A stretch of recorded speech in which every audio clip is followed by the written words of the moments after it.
omuntu asobola okera ku makya najja n'agamba nti mwami Hamisi Kiggundu emirimu gyonna ngikoze nina kapito wange wa bukadde butaano nsobola kukola ki? Bwe nawandiika akatabo kano akaasooka abantu baavaayo ne bagamba nti hamu akatabo nkasomye naye ekyembadde noonyamu sikifunye ne mubuuza nti ki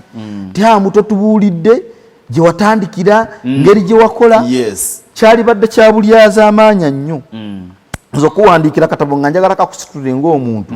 nentandika kunnyonnyola bya bugagga bye nnyina nagyempise ate kati gwe taatawo muvubi maama wo mulimi kati waki oyagala nkunnyonnyoleze gye nayita nga gwe si gy'oli saawa eno nze nkwa obusobozi oba obwongo obusobola okukolesa okufumiitiriza wonna w'oba oli okulaba nti w'okola ki w'otandikira si kyakufumiitiriza nze okutandika okunnyonnyola gye natandikira mba nkubuza ojja kulowoozesa omuntu nti alina kutandika nga bwe watandika ate ng'ensi si bweri ensi buli omu ali gyakola ki if we can get Ugandans to reason ensi eno ejja kukulaakulana myaka 5 oba 8 ffenna tubeere nga tuli bagagga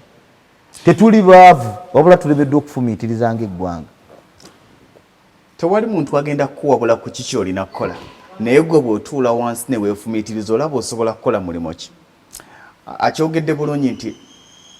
buli omu bw'anajja naga nti nyina ssente bwe ziti njagala kukola kino njagala kukola kino alina kyeyalungamiza nti bw'oba ng'ogamba nti gwe munnayuganda tosobola kubeera Hamisi Kiggundu kyabadde